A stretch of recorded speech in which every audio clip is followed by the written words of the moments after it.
All right, NorCal Carters, bear with me for a bit. This will be my first podcast, and the idea of the podcast is to bring events to you in a audio format, so you can quickly click on it, listen, see what's going on. We'll have guests on the show. Today we have James McMahon from Kart Pulse that is joining us. He's been putting together a karting community via forums on the kartpulse.com website. So if you're craving some forum attention and you want to get away from the social media platforms, go check out his site.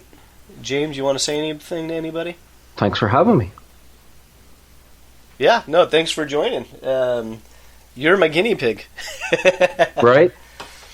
You and I have known each other for a while via the wonderful world of internet.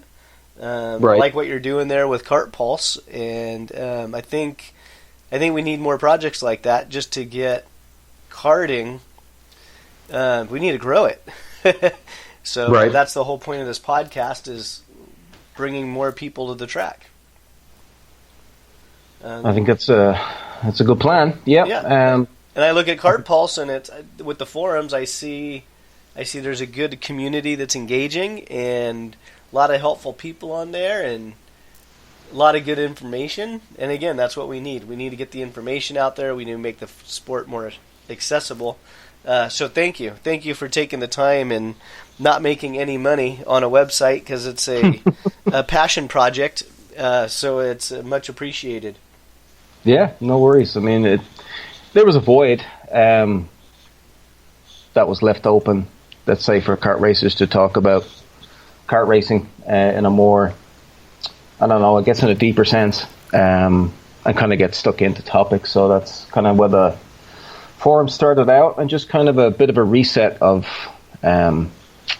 attitudes too. You know, you kind of leave your ego at the door and we just discuss things like adults.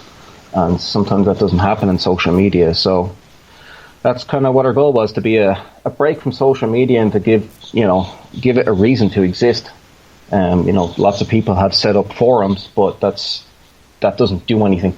It takes a lot of effort, takes strategy, takes planning for it to actually grow, because it's not 1998 anymore. Yeah. Well, one of the things I really like about the Kart Pulse forums is you have a lot of driving talent that is contributing to your community. But the bigger side of it, there's a lot of new people I see that are going on there, and they're engaging, and they're learning about the sport. And again, I think that's very important to help, one, just to keep karting around, and two, help it grow. So again, thank you for putting that effort in. Yeah. I mean, it comes out of the people that engage, like you said. You know, TJ Coyne especially, he spends a lot of time talking with people, and I think he just, he enjoys it too. And I mean, his profession, I guess, is helmet design. I think he had at least 2 helmet designs in the Indy 500, so it's pretty cool that he takes time out of his day and engages with people and helps all kinds of people out at different levels. And I mean, the other thing I like about TJ and the other people in the forums, again, is that they're very knowledgeable, but when it comes to discussions, they're not, they understand that there's usually more than one answer for somebody to, try, rather than, oh, well, what I say is right and everybody else is wrong. Like, yeah, that, it's not like that. It doesn't work like that. Yeah, no, I completely agree with you on that statement. It was interesting. Last week I was working on an older kart, and the whole brake system is just shot. And I did a quick Google search on silicone brake fluid. And believe it or not, your site came up first. I believe it. I believe it. And then you have the, how to test if it's silicone or .3, .4. You had your water test. I was like, oh, that's a great little tip. And it just kind of put a smile on my face to see that your hard work is paying off. Yeah, thanks. I mean, it's one of the common things that comes up. And if you get it wrong, if you mix your fluids, you're gonna have a bad time, because eventually you're gonna push the pedal and nothing's gonna happen. And that sucks. Yeah, your braking point might be a little deeper than expected. Right. So what's going on in NorCal? So NorCal. Again, thanks for coming on the show. NorCal this weekend, we're actually we had the ProKart Challenge. They're not quite NorCal for this event. They're down at CalSpeed. It's happening. They have a doubleheader this weekend, but we have a lot of NorCal racers that travel down there to go support that series. So that's happening right now.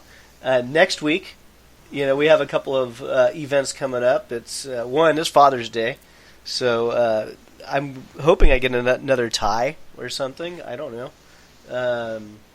There's a barbecue out at Blue Max, which is in Davis, and it's kind of headed up by a bunch of 80 shifter guys, and it's going to be on Saturday. I just put 9 o'clock on the calendar on NorCalCarters.com, but it's just a group of guys getting together for a barbecue. It's not a race event. It's a come out and drive, come out and socialize, hang out, bring a friend. From my understanding, there's also going to be a group of Trackmagic owners that are showing up with their Trackmagic carts, and again, just having a good time. Prairie City on Sunday the 16th, they're going to have a club race coming up. Sonoma Sazaru Rock Championship, they have an event next weekend as well. And then the following week, we have the KPX race at Prairie City, and KPX is our IAME KA100 / Briggs & Stratton 206 program. That's our regional series. And the California Rock Championship is going to be on that weekend as well. So there's a lot of racing going on in NorCal. We're very fortunate that way. We have 6 tracks within 3 hours of Sacramento. And wow. Yeah, so the saturation is there. So those are just some of the quick events that I was able to find online that are happening in the next week or two. What I wanted to talk to you about was this barbecue at Blue Max. I don't think you're familiar with our Blue Max tracks, being it's a smaller NorCal track, but it's not necessarily the track; it's the group of guys. And right. A gentleman by the name of Josh Garwood started it off last year, where it's not a race. It's a barbecue. Bring your old carts out to the track. Come on, let's get out there. And it's now 2 years in a row that they've done this. And I see it floating around Facebook of guys that are just excited for this one time a year to go out. Some guys bringing chili. Some people are bringing, pork sliders. They're bringing their carts out. They're already posting pictures. What are your thoughts on events like this for karting? I think they're important. Because people don't necessarily attend races, they attend events. I think that's something that as racers, we've gotten a little bit confused about. Because many of the folks who organize races these days and run clubs are ex-racers, right? So we think almost exclusively in terms of racing. And that leaves a lot to the side of the social aspect, right? Some of the social stuff happens organically on race weekend, right? Of course. But I think it's important to have at least one event that is almost like a must attend, right, during the year, just to kind of get as many people together as possible and in a slightly more laid-back avenue that still involves karting. But what I like about what you're describing there is that there's an emphasis not necessarily on racing, but it's still about bringing out your kart and having fun. And there's a lot of folks that are kind of, that fly under the radar that do that right now. And I think that's, if we're talking about growing the sport, then we need to think more of the different ways that people can engage with it, because some people won't want to race for whatever reason. And if you keep pushing them, they'll just get fed up and and stop coming during the week. Like my local track here, there's a group of guys that have 2 DD2 karts, and it seemed like they were out there every weekend on a Wednesday, with wearing motocross helmets without goggles and just going around and just, driving all day until their tires are done. So there's that aspect to it too. I look at karting as kind of being like food, in that, sometimes I like pizza, but I like tacos, and it's not that one isn't better than the other. It's just different. And it's good to have that variety. And there's lots of it. It's just not necessarily apparent right now with, most of the media space is taken up by, the if you like, the stepping stone racers, which, that makes sense because that's where the interest within the sport right now, where the focus is happening. But, really the racing is happening with the other, 18,000 racers. Yeah, I agree. And, I completely agree. We definitely need to make more room for these type of events because there's a number of people I deal with my day job that I will never see them on a race weekend. But they're usually the first one to call me the day after a track day and just explaining to me how much fun they had. Oh, I brought a buddy out. They had so much fun. And, they're just driving around on a Thursday at the local track. And They go out for a couple of hours. It's like their gym workout. And they have so much fun. And it's almost invigorating. It's like, yeah, let's get back to that. Why is it this race to get to the next race? It's everyone's go, go, go, go, go. And we forget that it's karting. It's supposed to be the purest form of motorsport. And then you go to some of these big races, and you're just blown away by the setups. And almost it's a show, You said earlier about having more events. And I think the Supernats has definitely been one of those events that you 100%. Take away the racing, and in the pits and the entourages and everything else, it's still an event. And I've told many people, put Supernats on your bucket list, whether you're going to race it or just show up and spectate. Because it will really, it'll be a memory. And we need the flip side of that for the local guy. We need the smaller venues, the barbecues, the get-togethers, the swap meets to bring more people in so they can check it out. So yeah, it's. I'm really looking forward to this barbecue. I'm going to be out there. I'm going to try to do a podcast out there, my first remote one, and see how that goes. But I'm not going to tie you up for much more of your time, but I do have a couple questions for you. Uh-oh. Go. Yeah. So we have about a minute. One, what is your favorite karting track and why?